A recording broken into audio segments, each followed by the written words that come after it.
a minute will be Dr. Grace Vuoto. Every other week we get together and we continue with what has been a very fascinating series called Our Graceful Heritage. And you can find out more about her at edmundburkeinstitute.org or go to my webpage at relevantradio.com, keyword Drew. You can link over to some of these stories. She wrote a story called The Vanguard of American Conservatism, Catholic blacks and Latinos. And she cited in her article a really fascinating stat. She said by the year 2050, at least according to the Census Bureau, whites will no longer be a majority in America. And if this projection holds, the majority of minorities continue to, by and large, vote for liberal candidates. Within a few decades, America's traditional values will be reduced to rubble in the public sphere. She says, therefore, America's Christians must be proactive in thwarting this development. What is the role of the church in helping to protect the future of our culture and our society? And what are we doing to reach out to blacks and Latino Catholics as well? Very interesting Congress coming our way in 2011, and joining us right now to give us a perspective on what she sees coming is Dr. Grace Vuoto. She is the founder and executive director of the Edmund Burke Institute. And if you haven't checked it out, great group there. They're a Washington-based think tank. And she's also, of course, I've shared with you in the past, the former editor of the Washington Times. And Grace, always a pleasure to talk with you. Welcome. Thank you very much, Drew. You know, we've heard so much bad news this year, and we've heard so much acrimony in the current Congress that I want to tell the audience there is great news in 2011. We have it's a historic landmark. There will be more minorities, conservative minorities and conservative women elected to Congress than ever before. This is really a great moment in American history because the Democrats have successfully tarnished conservative values over the last couple of decades. They've tried to make it seem that if you're a conservative, you are somehow betraying your ethnicity if you're black, or if you're a Latino, or if you're a woman, you're betraying your gender. But this election shows us that conservative values are universal values. We have more women and blacks and Latinos that are upholding these values, and this presents a great opportunity to end the polarization of our politics along gender and ethnic lines. So hopefully in the future we'll be able to talk about these issues without injecting race. And so that's what I see in 2011. It's a great, great moment. And this is key work that we have to continue to do as Christians, as conservatives.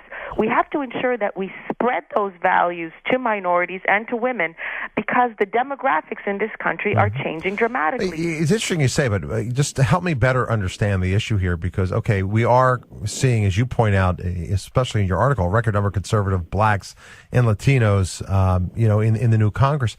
But a majority of minorities in this country tend to be very liberal. They tend to like big government. They tend to like the handouts that they get, and they tend not to be conservative in their ideology. Granted, we got a change in Congress, but how does that reflect the nation at large? Excellent question, Drew. And this is the key point amongst the minorities. Latinos and blacks, they are on the whole, socially conservative. This is what is often lost, even though they are more liberal when it comes to the issue of government, or even when it comes to foreign policy.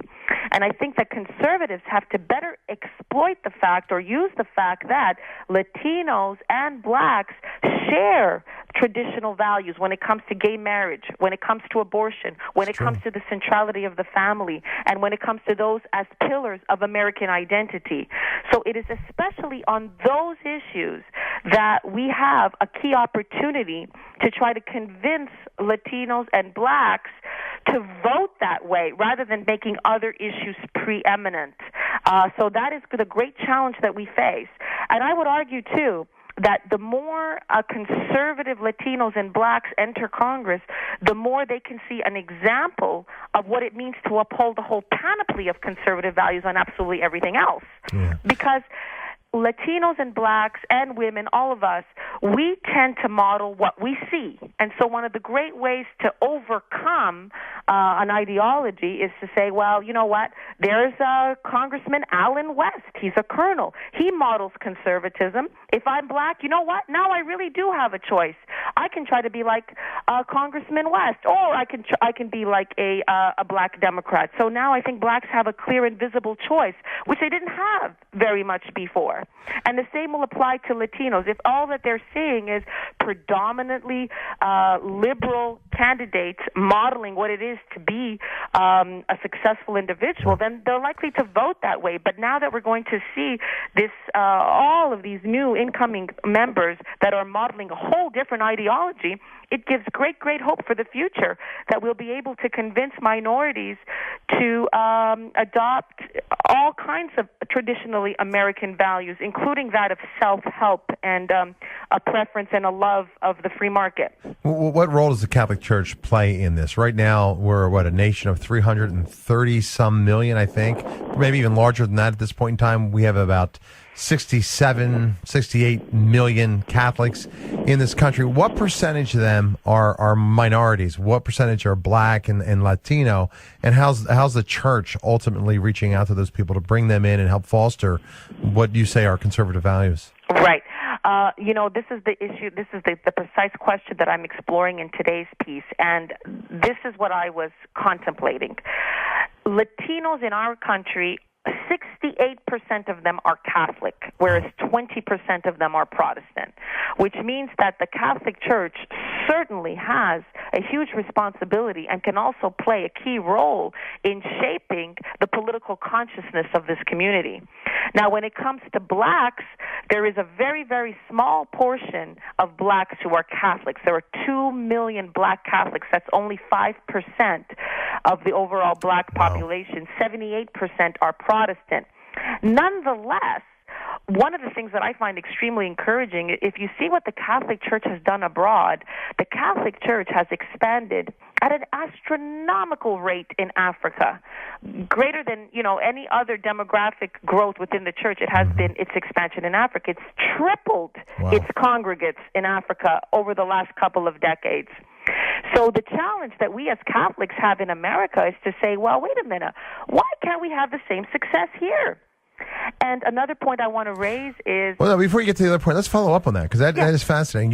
You're right. You point out that the congregants have tripled, going from 55 million to about 149 million in Africa. What is the church doing on that continent that is literally, bringing in 100 million new Catholics? Well, in that continent, the church is able to, through its missionary work. So what it does is, on the whole, is it addresses the needs of the people in a physical and tangible way. And that slowly introduces them to the values of the church on the whole. So it is really, really effective in catering to the human physical needs. And that presents an example of, is this what it is to be a Christian? You're actually there caring and helping and nurturing. So it's through its charity, essentially, that it is being so successful. Well, we'll talk more when we come back. It is interesting that in America and Asia, the growth of the Catholic Church has kept kind of pace with the expansion of the population. My guest today, Dr. Grace Vuoto. We're going to post her article on my page. You can read it there. Some fascinating stats. Our conversation will continue right after your headline news. Stay with us.